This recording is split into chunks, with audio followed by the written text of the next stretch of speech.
నమస్తే, welcome to reflection news. నేను Sharma.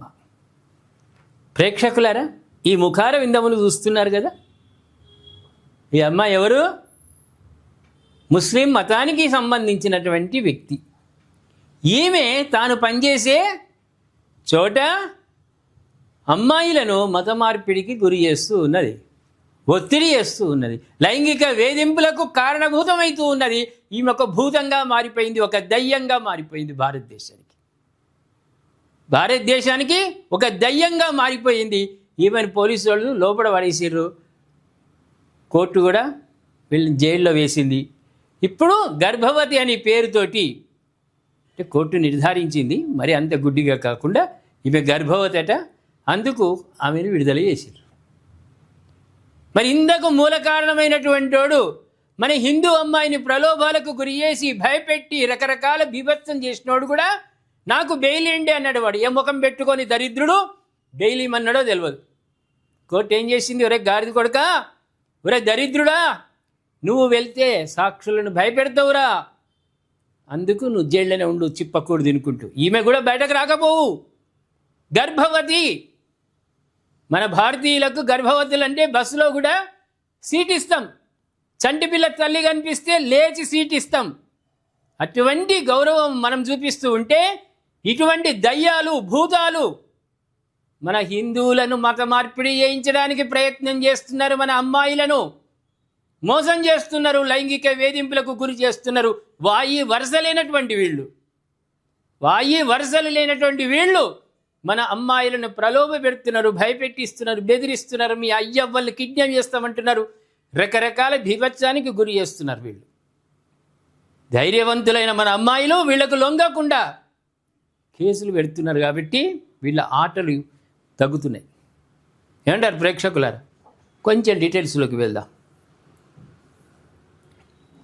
Tata consultancy services TCS అనుబంధ BPO యూనిట్లో జరిగిన మత మార్పిడి లైంగిక వేధింపుల కేసులో ప్రధాన నిందితురాలైన నిదా ఖాన్కు నాసిక్ కోర్టు బెయిల్ మంజూరు చేసింది. అరెస్ట్ అయిన దాదాపు 2 నెలల తర్వాత ఆమెకి చట్టపరమైన ఊరట లభించింది.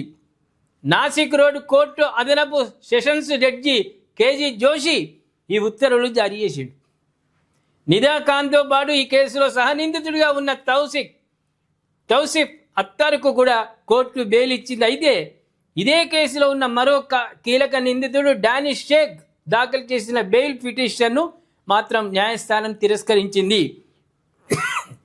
ఈ సహనిందితుడు వీడిని ఎందుకు వదిలిందో అర్థమైతలేదు నాకు.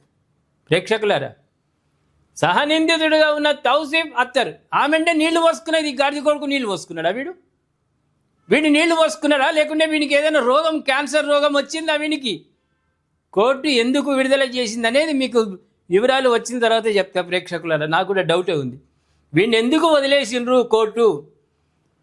TCS నాసిక్ యూనిట్లో టెలికాలర్గా పనిచేసిన నిదా ఖాన్, టెలికాలర్ అట ఇది, ఈ కేసు వెలుగులోకి వచ్చిన తర్వాత దాదాపు 42 రోజుల పాటు పోలీసులకు దొరకకుండా పరారయ్యారు.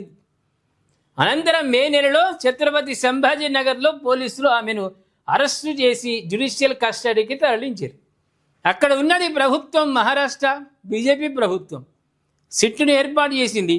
సిట్టు బృందాలుగా ఏర్పడి 42 రోజుల పాటు వీళ్ళను వెతికి దొరకబట్టారు. ఈ లెఫ్టిస్టు పార్టీలు ప్రభుత్వాలు ఉంటే దొరకకపోదురు, మాఫియా అది. మహారాష్ట్ర బీజేపీ ప్రభుత్వం కాబట్టి స్ట్రిక్ట్గా పోలీసులకు అడ్రస్ ఇచ్చిర్రు.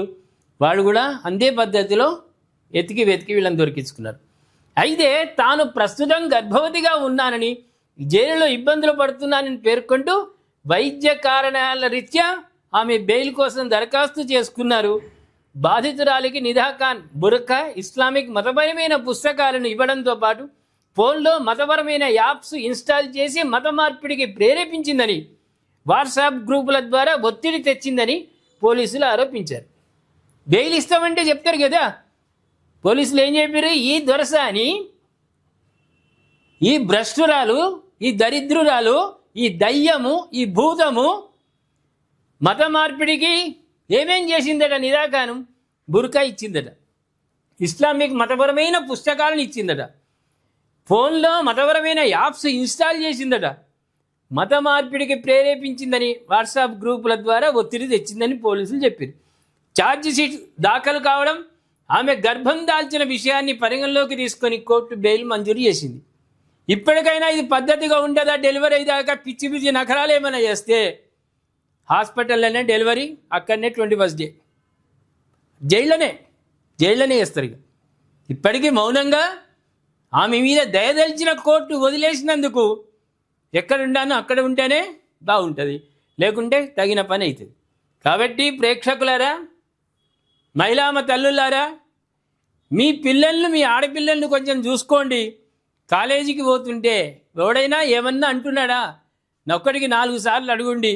ఎవడైనా ముస్లిం వాడు ఎవడైనా బెదిరించినా, ప్రలోభాలకు గురి చేసినా వెంటనే పిల్లలు చెప్పంగానే కేసు వేయండి వాడి మీద, వాడిని దొరకబట్టి లోపడేయండి. ఒకవేళ పోలీసులు ముస్లిం మైనార్టీల మీద, వాళ్ళ మీద ఏమైనా కనికరం ఉంటే వాడిని మీరే దొరకబట్టుండి. సుందంతా మంచి వీపంద వలగొట్టుడి, మళ్ళీ వాడు బయటకు ఎక్కడికి వెళ్లకుండా వాడిని తగిన శాస్తి చేసినాక పోలీసు వాళ్ళకి అప్పచెప్తే వాళ్ళు చట్టపరంగా వాడికి వైద్య పరీక్షలు చేయించి వాడిని సుఖంగా ఇంటికి పంపుతారు. అటువంటి దుర్మార్గులు ఉన్నారు.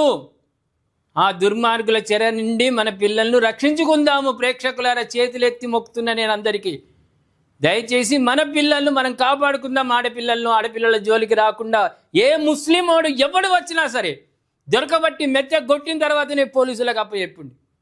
లవ్ జిహాదీ పేరిట మన ఆడపిల్లలను మభ్యపెడుతూ ఉన్నారు, లైంగిక వేధింపులకు, మత మార్పిడికి గురి చేస్తున్నారు. అటువంటి వాళ్ళ పట్ల జాగ్రత్తగా ఉండండి. మీకు ఎక్కడైనా అటువంటి జరిగినట్టు కనిపిస్తే వెంటనే మన ఈ పంత వలగొట్టుండి, మెత్తగా దోమి వాడు లేవలేని పరిస్థితుల్లో పోలీస్ శాఖ వారికి అప్పచెప్పండి. వాడిని ఏమంటారు ప్రేక్షకులారా? ఇటువంటి దౌర్జన్యాలు మన దగ్గర జరుగుతున్నాయా? ఒకవేళ జరిగినట్టయితే మీ కామెంట్ రూపంలో మాకు తెలియజేయండి. తగిన చర్యలు తీసుకునే ప్రయత్నం మనం చేద్దాం రిఫ్లెక్షన్ తరఫున. అదేవిధంగా సబ్స్క్రైబ్ చేసుకోండి, షేర్ చేయండి.